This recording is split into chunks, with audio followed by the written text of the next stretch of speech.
میرا خیال ہے پرویز خٹک کی حکومت جو تھی وہ کمپیریٹیولی بہتر حکومت تھی. پرویز خٹک بذات خود براہ راست وہ بھی کسی چیز کے اندر ملوث نہیں تھی.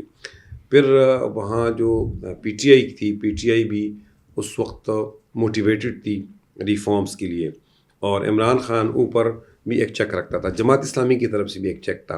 تو اس لیے اس وقت جو ٹرانسپیرنسی انٹرنیشنل وغیرہ کے رپورٹس آئے تھے اس میں یہاں کرپشن کا جو ریشو تھا وہ بہت کم تھا. 2018 کے بعد ان کی سچویشن بہت بدتر ہو گئی، اور 2018 کی سے 2023-24 تک جو حکومت تھی وہ بہت خراب تھی. لیکن میرے خیال میں پھر جو علی امین کی حکومت تھی وہ تو ورسٹ ہو گئی. سچی بات یہ ہے، اس کے بارے میں جو قصے کہانیاں بھی سامنے آئیں، یا ان دونوں حکومتوں کے بارے میں دیکھیں، ہمارے ملک کے اندر جو آپ کا ایک آزاد اٹانومس انڈیپینڈنٹ ادارہ ہے وہ آڈیٹر جنرل آف پاکستان ہے.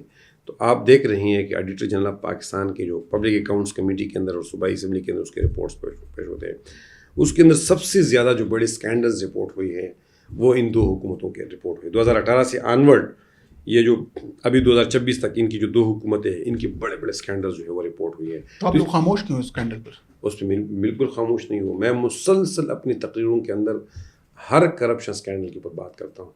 لیکن مجھے تو آپ ظاہر ہے مجھے فالو نہیں کرتے ہوں گے، میرے سوشل میڈیا کو فالو نہیں کرتے ہوں گے، دیکھیں میرے پوڈ کاسٹ کو فالو نہیں کرتے ہوں گے، میرے پریس کانفرنس کو فالو نہیں کرتے ہوں گے، میرے جلسوں کو فالو نہیں کرتے ہوں گے.